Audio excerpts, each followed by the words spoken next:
चलिए मंगलाचरण के लिए हाथ जोड़ो। नमो अरहंताणं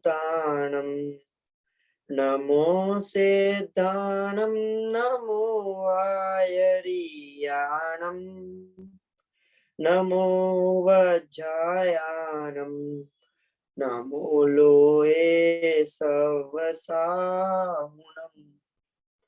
मंगलम भगवान वीरो मंगलम गौतमो गणे मंगलम कुंद कुंदाद्यो जैन धर्मोस्तु मंगलम सर्व मंगल मांगल्यम सर्व कल्याण कार्यक्रम प्रदानम सर्वधर्माणां जैनम जयतु शासनम जैनम जयतु शासनम उत्तम क्षमा मार्दव आर्जव भाव है सत्य शौच संयम तप त्याग उपाव है आकिंचन ब्रह्मचर्य धर्म दश सार है चहु गति दुख ते काढ़ी मुक्ति करतार है। 10 लक्षण महापर्व का आज छठा दिन। विगत 5 दिन में हमने 5 धर्मों की चर्चा कर ली विस्तार से। आज उत्तम संयम का दिन है ना, उत्तम संयम का दिन है आज। हाँ हाँ, दिन उत्तम संयम का नहीं है, आज ही है बस उत्तम दिन संयम का दिन। उत्तम संयम का नहीं है, दिन तो दिन है और अच्छा, धर्मात्मा का है। अच्छा तो आज ही है बस उत्तम संयम का दिन है ना। नहीं, सारा सारा सारा साल होना चाहिए, हमेशा होना चाहिए। वे तो हम अरे आज ये से बोलते 10 कि दिन नहीं, है, ये दिन वही 10 दिन नहीं, आज का दिन नहीं, ये तो पूरा जीवन संयम वाला ही होना चाहिए, संयममय होना बराबर। चाहिए। तो क्या है ये संयम? इसमें फर्क पड़ता है कि व्यवहार संयम एक तरफ है और दूसरा निश्चय संयम है, जो कि आप बताने तो वाले हो गए। हाँ, नहीं निश्चय संयम तो हमेशा ही होना चाहिए ना, हाँ। और व्यवहार संयम भी हमेशा ही होना चाहिए। बराबर। क्या अंतर कुछ भी नहीं है इसमें, नहीं बराबर। वही हमेशा होने वाली चीज है ये, तो कोई इसमें भेद डाला गलत ही है। क्या है संयम? संयम की चर्चा करनी है। संयमन को संयम कहते हैं। क्या क्या है ये संयमन? उपयोग को, अपने उपयोग को पर पदार्थों से समेटकर आत्म सन्मुख करना, अपने में सीमित करना, अपने में लगाना, ये संयम है। उपयोग की स्वसन्मुखता, अपनी ओर उन्मुखता, स्वलीनता, ये निश्चय संयम है। पांचों व्रतों को धारण करना, 5 समितियों का पालन करना, क्रोध आदि जितनी कषाएं हैं, जितने पाप है, इनको त्यागना, मन वचन काय रूप तीनों दंडों का त्याग करना, पंचेंद्रियों के विषय को जीतना, ये है संयम। ऐसा होता है संयम, ये है वास्तविक संयम। संयम अर्थात सुख, जो सुख की प्राप्ति, वो है संयम। संयम अर्थात स्वरूप में समाना, समता में रहना, ये है संयम। संयम अर्थात महादुर्लभ दशा, ऐसा है संयम। ये ऐसा संयम, वास्तविक संयम ये है। ये उत्तम शब्द जो लगा है, हम लोग देख ही रहे, सम्यक दर्शन का सूचक है। तो आगे से लिखते हैं कि संयम वही है जो सम्यक्त्व का अविनाभावी हो, अन्य नहीं है। जो सम्यक्त्व का अविनाभावी होगा ना, वो वास्तविक संयम। अविनाभावी क्या होता है पता है? अविनाभावी यानी एक दूसरे के बिना नहीं रहना। मतलब सम्यक्त्व होगा तो संयम होगा, होगा ही होगा, और संयम होगा तो सम्यक्त्व भी आपको होगा ही होगा। है? आप मन के अंदर सोच रहे होगे कि क्या कहते हैं, अपने तो मतलब कितने लोग ऐसे हैं, कितने ही मिथ्या दृष्टि ऐसे अपने को दिखाई देते हैं जो ये संयम ही देखे जाते हैं, है ना।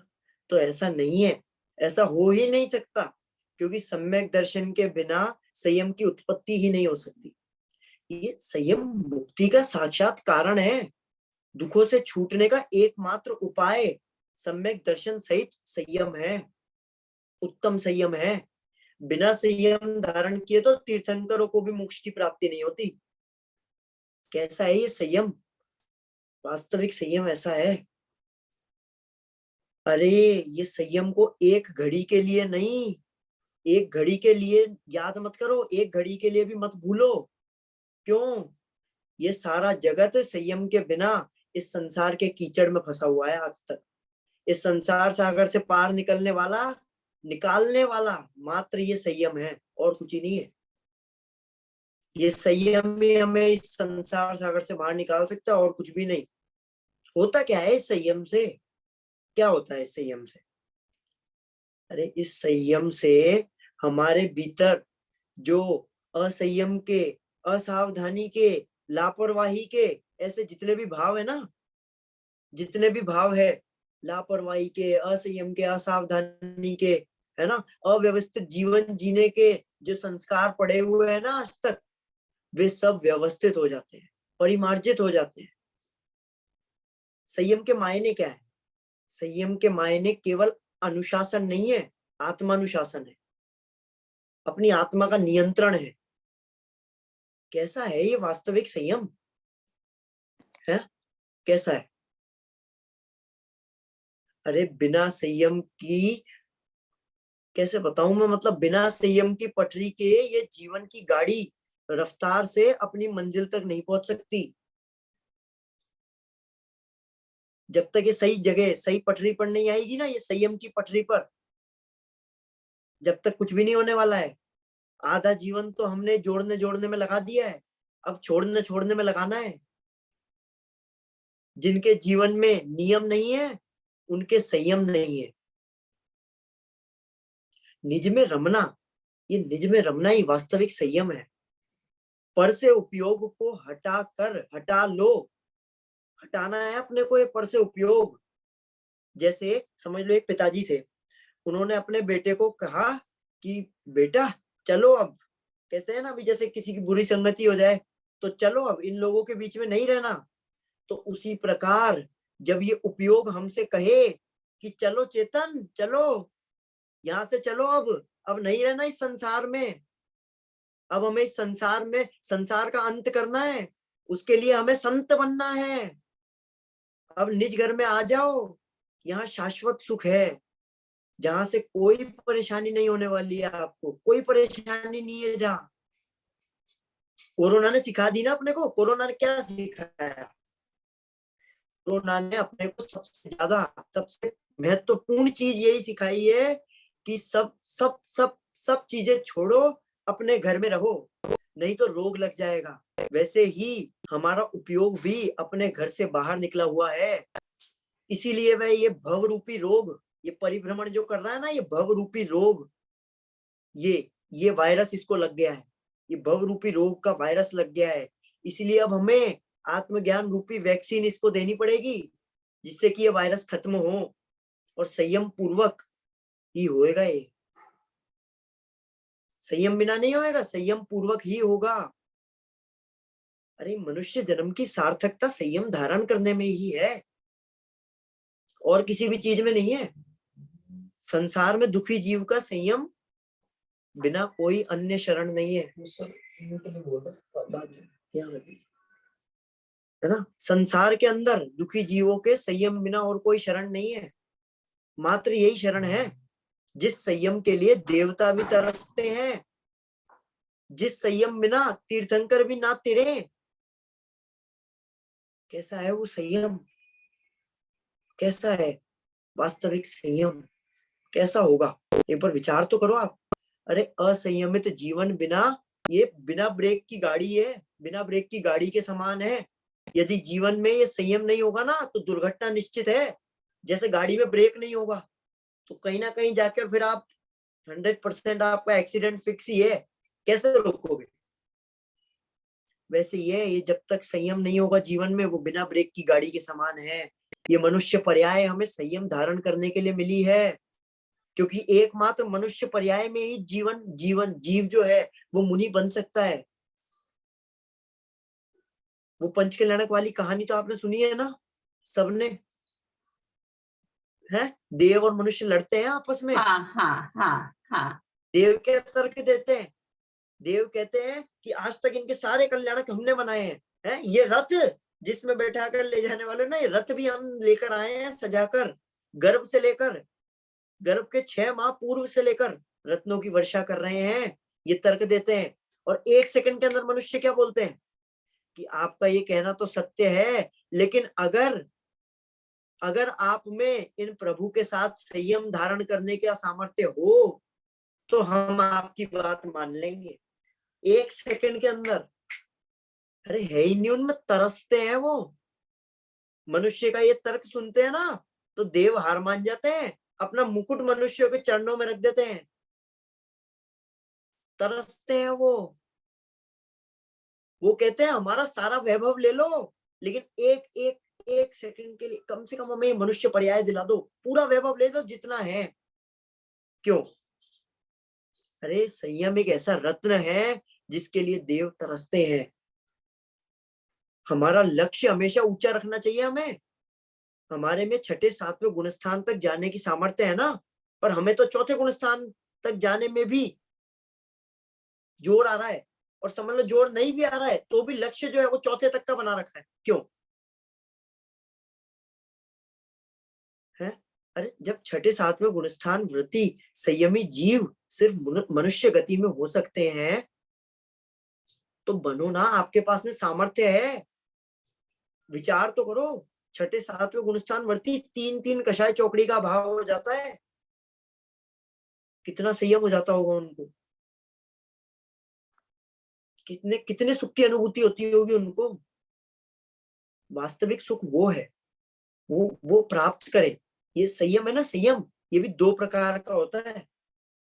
एक होता है प्राणी संयम और एक होता है इंद्रिय संयम।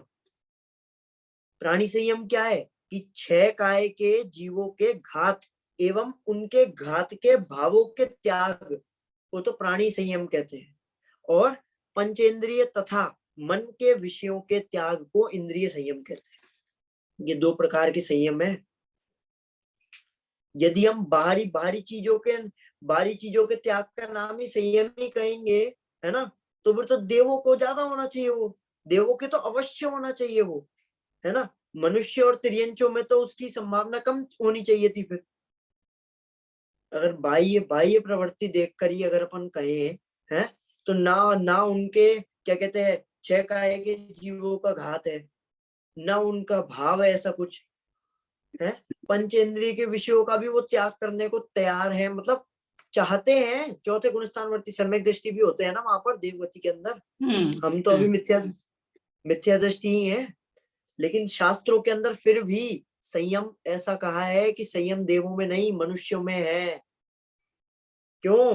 क्योंकि संयम मात्र बाह्य प्रवृत्ति का नाम नहीं है, बल्कि उस पवित्र आंतरिक भाव का नाम है जो सिर्फ मानव यानी मनुष्य गति में पाई जाती है। वस्तुतः ये संयम सम्यक दर्शन पूर्वक आत्मा के आश्रय से उत्पन्न हुई उस परम पवित्र वितराग परिणति का नाम है, जो कि 6, 7वें गुणस्थान में झूलने वाले या उससे आगे बढ़ गए जो ऐसे मुनिराजों के होती है, जब उनके अनंतानुबंधी अप्रत्याख्यान और प्रत्याख्यानावरण कषाय का अभाव हो जाता है ना तब। और साथ में जो 5म गुणस्थानवर्ती मनुष्य और तिर्यंच है ना, उनमें भी अनंतानुबंधी और अप्रत्याख्यानावरण कषाय के अभाव पाया जाता है। अनंतानुबंधी आदि कषायों के सद्भाव में ग्रैव्यक तक के मिथ्या दृष्टि अहमेंद्र एवं अप्रत्याख्यानावरणादि कषायों के सद्भाव में सर्वार्थ सिद्धि के अहमेंद्र को तक नहीं हो सकता है। इंद्रों को नहीं पाया जाएगा, ये इंद्रों में सिर्फ मनुष्य गति में होता है। हमें दुर्लभता से मनुष्य गति मिल गई है, किस लिए? सिर्फ 4थे गुणस्थान तक के लिए।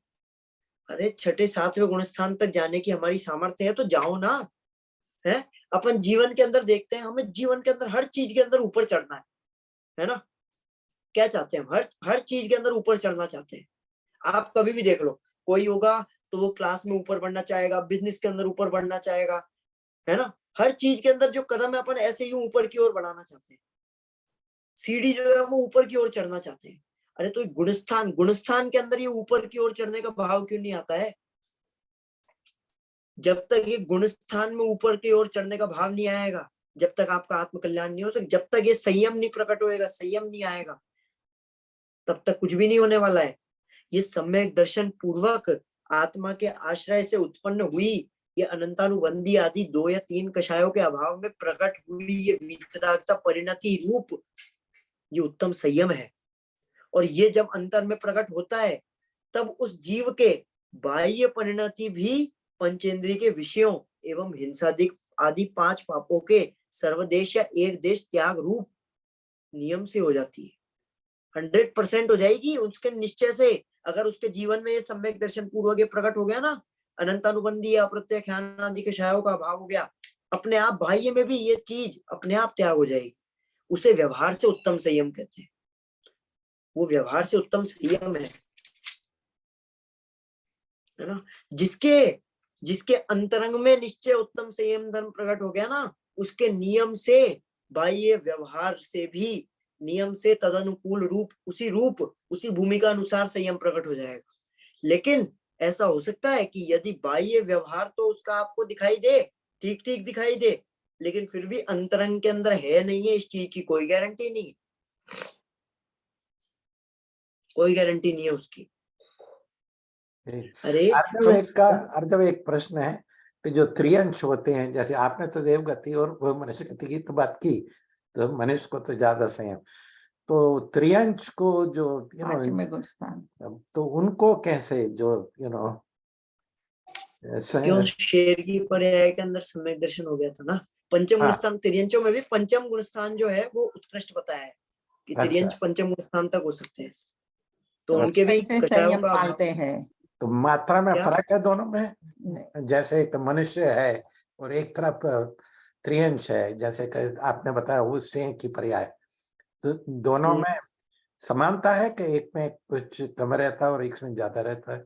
संयम तो अपनी आत्मा के आश्रय से उत्पन्न हुई जो ये अनंतानुबंधी आदि कषायों का अभाव है ना, और उसके बाद में जो वीतरागता रूप परिणमित हुई उसका नाम है।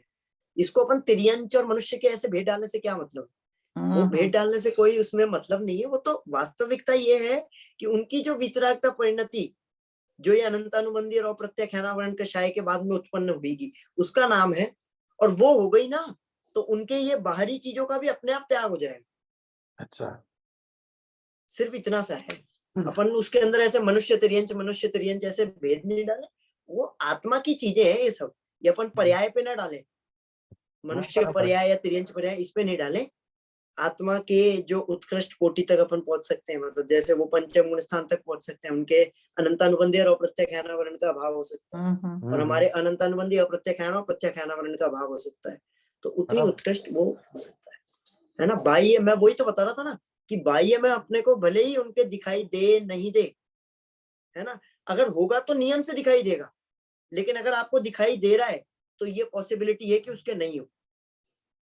अगर उसके निश्चय संयम है तो उसके बाह्य यानी व्यवहार संयम भी होगा ही होगा, लेकिन अगर उसके व्यवहार संयम दिखाई दे रहा है तो ये गारंटी नहीं है कि उसके निश्चय संयम हो, है ना। हम लोग अभी जैसे अपन लोग बात करते हैं, बाह्य भी तो हम कहाँ से जज करते हैं कि बस उसका थोड़ा सा आचरण देखकर, वो व्रत तप त्याग उसका देखकर वहां से ही जज करते हैं ना। यही है, जज करना ही नहीं है अपने को बाह्य से जज। अरे अपने आप को जज करो, दूसरों को देख के क्या है, यही तो दिक्कत है अपनी, दूसरों को देखें, अपना देखो। उसमें तो भ्रांति होती है ना, पर बाहर से देखने गए तो भ्रांति क्यों। और अपने आप को भी अगर इतना व्रत तप करे तो शायद ऐसा कि हाँ मेरा तो मैं बहुत संयमित हूँ, वो भी भ्रांति अपने आप में भी हो जाती है ना, अगर पता ना होवे हमको ये। अरे संयम का भी लोभ तो लोभ ही है ना, संयम की भी चाह कर रहे हो तो वो चाह है। हाँ नहीं, उससे तो ये हुआ कि तो लोभ इतना लास्ट जाता है, वही इसीलिए तो लोभ आखिर एकदम लास्ट तक रहता है। सबसे लास्ट के अंदर लोभ पेशाई जाती है। अपन ने शौच धर्म के दिन पूरी चर्चा की, एक धर्म का दूसरे में रूप है, ऐसा हो गया उसमें। तो ये 10 धर्म ही अपन ने तो 10 दिन में बांट दिए हैं। वैसे तो प्रत्येक दिन में है 10 दिन, ये 10 धर्म साथ में है, साथ में होते हैं। ऐसे कोई अलग अलग थोड़ी ना कि भाई आज उत्तम संयम का दिन है तो उत्तम संयम ही होगा। अरे उत्तम आर्जव भी होगा, क्षमा भी होगी, मार्दव भी होगा, शौच भी होगा, सत्य भी होगा, अकिंचन ब्रह्मचर्य तप त्याग सब होंगे। 10 धर्म प्रत्येक दिन होंगे। ये तो अपन ने अपनी भूमिका अनुसार अपन ने मतलब इसको ऐसे डिवाइडेशन कर दिया है इनका, तो इतना कोई इसमें वो नहीं है ना। ये अपन लोग बोलते हैं ना, अरे वास्तव के अंदर चीज ऐसी है कि षटकाय के जीवों में हम भी आते हैं, है ना। अभी अपन ने प्राणी संयम के अंदर बात की थी ना कि षटकाय के जीवों के अंदर, तो इन षटकाय के जीवों में हम भी आते हैं। तो कभी अपनी भी रक्षा की है क्या? सबसे बड़ी हिंसा तो अनादि से अपनी की है अपन ने। कैसे? अपने स्वभाव की ओर दृष्टि नहीं की आज तक। बाहर में भी कितनी जड़, और ये एक इंद्रिय पर ही दृष्टि रही है अपनी। एक इंद्रिय आदि जो इंद्रिया है ना, इन्हीं पर दृष्टि रही है, जड़ पर दृष्टि रही है, उन्हीं पर ही आकर्षित हुए हैं। ये पेड़ पानी पहाड़, इन्हीं को ही तो देखने जाते हो। बाहर जाते हो तो क्या देखते हो? यही देखोगे ना, पेड़ पानी पहाड़, इसके अलावा कोई और चीज देखते हो क्या? अरे अपने आप को क्या कहते हैं? फॉरेन रिटर्न हूं मैं। फॉरेन रिटर्न मानकर गर्व करता है। मैं यहाँ से जाके आया हूँ, मैं तो वहां पर बिजनेस करता था, वो छोड़ के मैं आया हूँ। अरे पता नहीं है आपको, सिद्धशिला से भी रिटर्न करके आ चुके हो आप। कितनी बार सिद्धशिला से भी रिटर्न हो चुके हो? अनंतों बार। अरे ये विचार कर, अब तो रिटर्न हो गया ना, रिटर्न होने के बाद में क्या दम है? अरे एक बार अपने इस स्वभाव की ओर दृष्टि कर, इस स्वभाव की ओर टर्न हो जा, फिर कहीं से रिटर्न नहीं होना पड़ेगा। बराबर। इस स्वभाव की ओर टर्न होना है अपने को। ये है, ये चीज करनी है अपने को, है ना। ये मिथ्यात्व और कषाय भावों से ये जीव निरंतर अपना घात कर रहा है। इस महाहिंसा की महाहिंसा है ये, इसकी इसको आज तक खबर ही नहीं है। तत्वार्थ सूत्र के 7वें अध्याय के 13वें सूत्र के अंदर कहा है ना, प्रमत्त योगात प्रमत्त योगात प्राण व्यपरोक्तम हिंसा। इसके अंदर ये प्रमत्त योगात शब्द आ रहा है ना, क्या अर्थ है इसका? प्रमाद। यही है कि प्रमाद अर्थात कषाय के योग से अपने और पराये प्राणों का व्यपरोपण करना, ये हिंसा है। ये हिंसा का त्याग करना है अपने को। ये प्राणी संयम जो है ना, ये इसको सही से, इसका ये त्रस्त क्षयों का है, अपन भी शामिल है। अपनी ये जो हिंसा होती आ रही है ना आज तक, अपने आप को भूलने की, कि अपनी ओर दृष्टि नहीं की, है ना, तो ये अपनी ओर दृष्टि करनी, ये है ये प्राणी संयम। क्षयों कायों के जीवों का न घात करना, न घात का परिणाम आना, ये प्राणी संयम। इंद्रिय संयम क्या है? इंद्रिय संयम, इसके इंद्रिय संयम के बारे में तो मतलब क्या कितना बोले। ये इंद्रिय संयम के संबंध मतलब सारा जगत जो है वो इंद्रियों में गुलाम है। सारा जगत, पूरा जगत, सुबह से लेकर शाम तक हमारे सारे कार्य इंद्रियों के माध्यम से संपन्न होते हैं। आनंद लेंगे तो आनंद के माध्यम को इंद्रियों का मान रखा है। कुछ भी जानेंगे तो उसमें इंद्रियों को अपन ने वो कर रखा है। अरे हमारी इंद्रियाधीनता पराधीनता है। ये हमारी जो इंद्रियाधीनता है ना, ये पराधीनता है। ये इंद्रिया हमारी शत्रु है। क्यों है हमारी शत्रु? अरे क्योंकि उन्होंने हमारी ज्ञानानंद निधि पर अनाधिकार अधिकार जमा रखा है। उनका उस पर कोई अधिकार नहीं है, फिर भी कब्जा कर रखा है उन्होंने उस पर, ये अपनी ज्ञानानंद निधि पर। अरे ये इंद्रियां जो है, ये तो रूप रस गंध वर्ण स्पर्श, है ना, इनको ग्रहण कर सकती है ना। इनको ग्रहण करने मात्र सिर्फ जड़ को जानने में निमित्त है, सिर्फ जड़ को जानने में निमित्त है ना। आत्मा को जानने में तो वो साक्षात निमित्त ही नहीं है। ये विषयों में उलझने में निमित्त होने से इंद्रिया जो है ये संयम में बाधक है।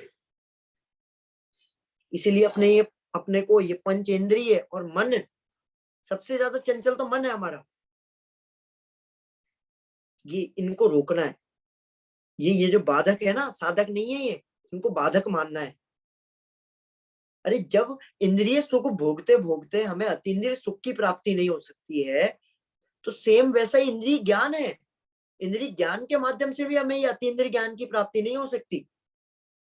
आत्मा के अनुभव के लिए जिस प्रकार इंद्रिय सुख त्याज्य है ना, उसी प्रकार अतीन्द्रिय ज्ञान की प्राप्ति के लिए ये इंद्रिय ज्ञान, ये भी त्याज्य है।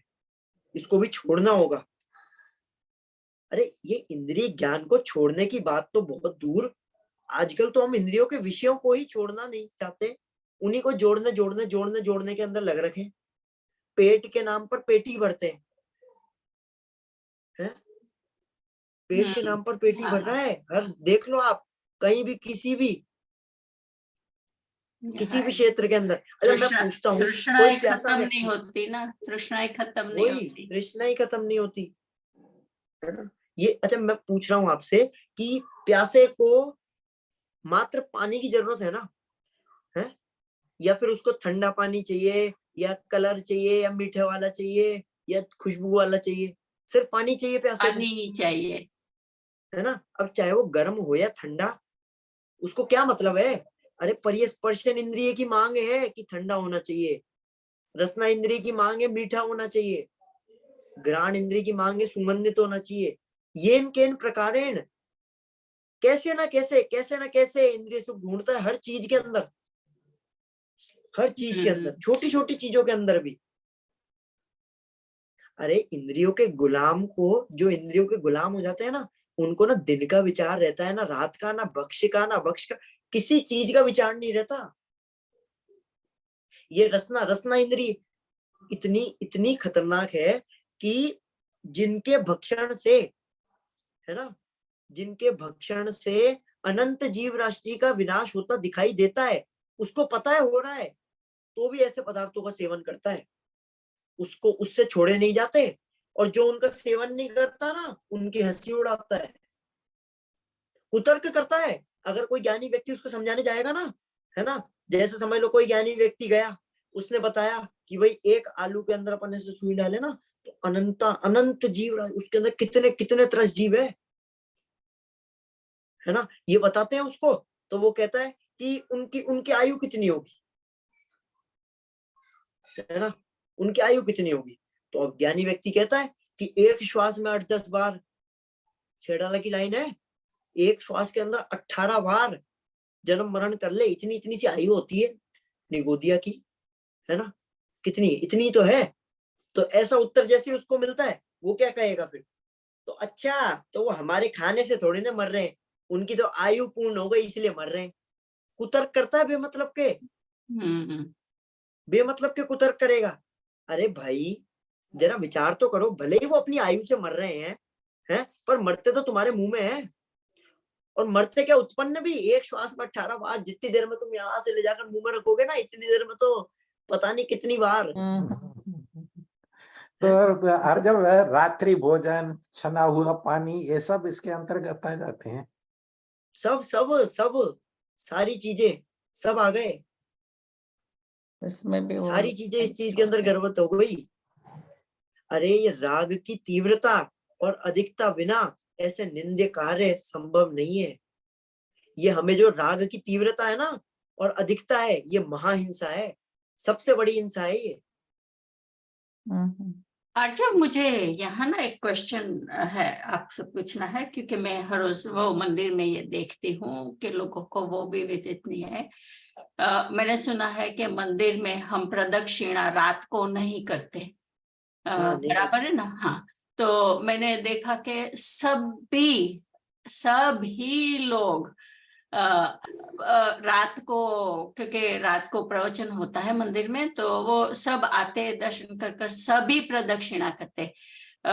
वहां ये तो हमारी ये संयम के हिंसा की, रात को बहुत हिंसा होती है, तो जितना कम हलन चलन होवे इतना करना चाहिए, बराबर है ना मेरे बात? हाँ वही एकदम सही है। तो सेम हाँ, यही बात आप वो घंटी बजाने में भी आती है कि घंटी रात में नहीं बजाते कभी भी।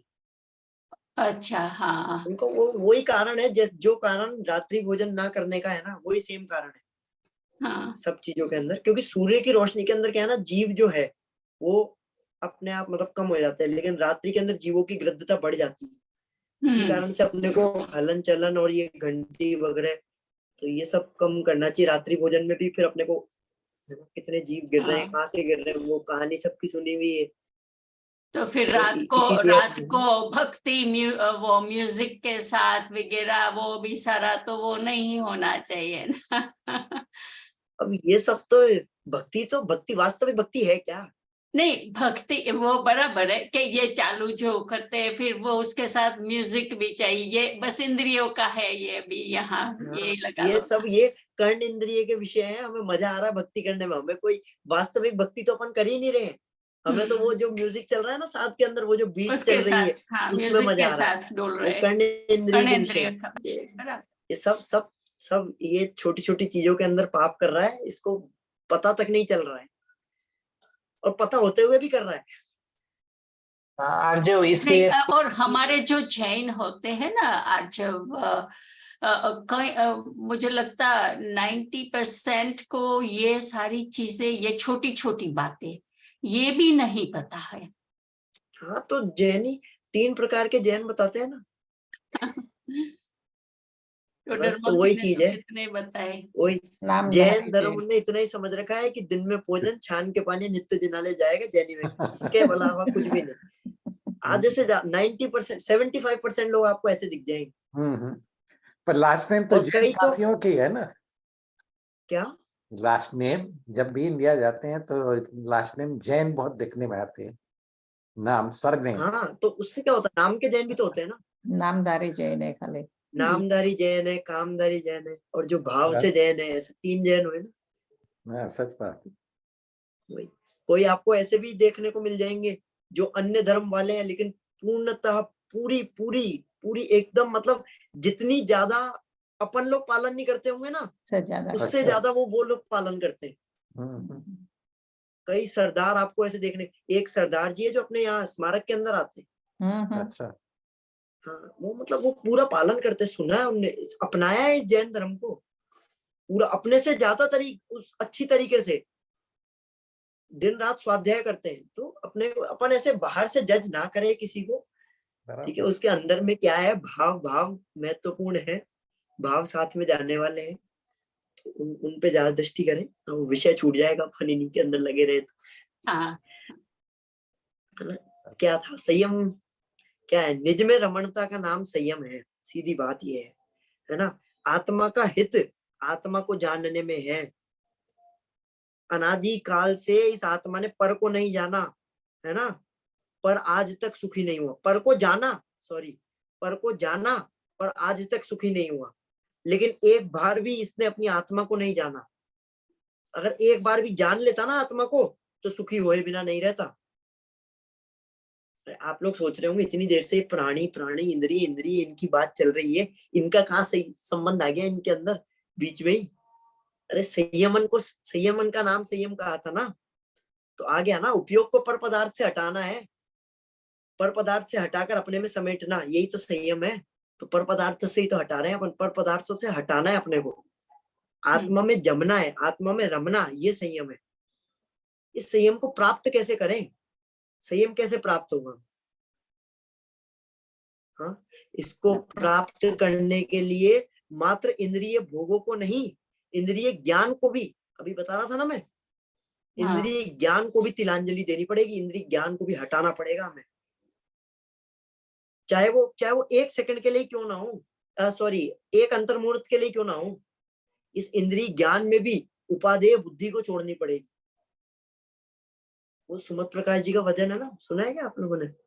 वो 2 घड़ी, बस 2 घड़ी, 2 घड़ी निज नाथ के नजदीक में आओ, अपनी प्रभुता देख लो, बाहर ना भरमाओ। अरे ज्ञानियों के लिए ये संयम खेल है, खेल, कितना कितना आसान है, और अज्ञानियों के लिए ये संयम जेल है।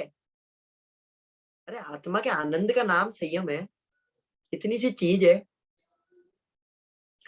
ये पंचेंद्रिय मन वश करो, पूजन के अंदर लाइन आती है ना, तो ये इसका अर्थ ये ऐसा नहीं लेना अपने को कि इसको तोड़ दो फोड़ दो, ऐसा नहीं है। उनके भोगों, उनके माध्यम से होने वाली ये जो अपने ज्ञान की बर्बादी है ना, इसको रोकना है। इसको रोके बिना कुछ ही नहीं होएगा, रोकना पड़ेगा। अगर आपको वो दशा प्राप्त करनी है ना, तो इनको रोकना पड़ेगा, बिना रोके कुछ भी नहीं होने वाला है। अरे निरंतर पर को जानने वाला ज्ञान भी एक तरह से पर का हो जाता है। वस्तुतः तो अपने को जाने, अपनी आत्मा को जानने वाला ज्ञान ही आत्मा का ज्ञान, आत्मज्ञान है। पर को जानने वाला ज्ञान, वो तो ज्ञान है ही नहीं, वो तो अज्ञान है। ये पंक्ति है ना, आत्मज्ञान ही ज्ञान है, शेष सभी अज्ञान, विश्व शांति का मूल है वीतराग विज्ञान।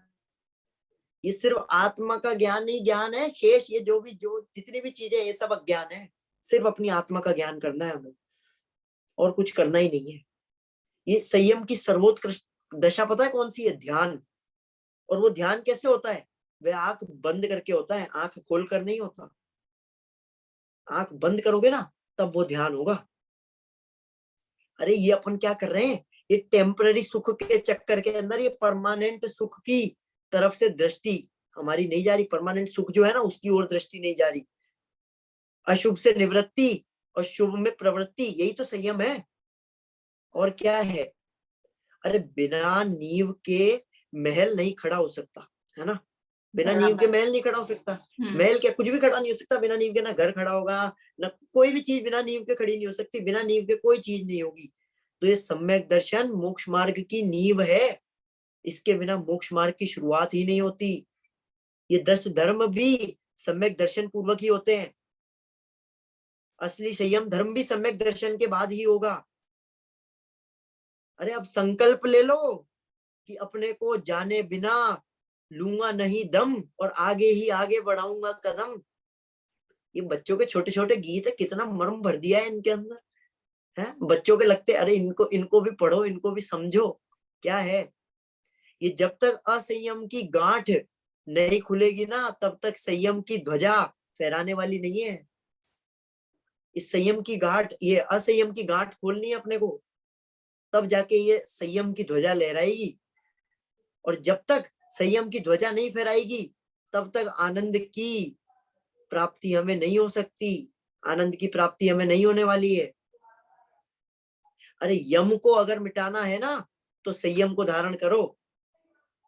यम यानी क्या होता पता है क्या? मृत्यु। मृत्यु को अगर, जन्म जरा मृत्यु विनाश ना है अगर करना है ना तो इस संयम को धारण करो। संयम को धारण करोगे तो ये सब मिट जाएगा। ये है वास्तविकता ये है। अरे जिस पंथ चले भगवंत वही आचरिए। जिस पंथ पर वो हमारे भगवंत चल गए हैं, जिस संयम को उनने धारण किया है उसी को हम धारण करें। हमें भी संयम धारण हो, उसी पथ पर हम चलें, और अनंतानंत काल तक जैसे वो सिद्धालय में विराजमान है वैसे ही हम विराजमान हो, अनंत सुख की प्राप्ति करें। इसी मंगल भावना से मैं अपनी बात को बहुत ही सुंदर। Thank you Archav. कल मिलते हैं। आज आपने संजीव जी की याद बहुत दिला दी आपके हमको। पिताजी की। हाँ, हर तो रोज देखते आपके बोलते जैसे वो पंक्तियां ली तो हाँ। और दूसरी तो ये समय सार की गाथा 31 बहुत याद कराती है। खड़ी बात, जित मोह है। जय जिनेन्द्र। जय जिनेन्द्र। चलो, बहुत बहुत बढ़िया, बहुत अच्छा। बढ़िया, आप जय बहुत ही जिनेन्द्र। अच्छा बोलते हो। तो हाँ संजीव जी, तो आपको देखकर संजीव जी याद ही आ जाते हैं हमेशा।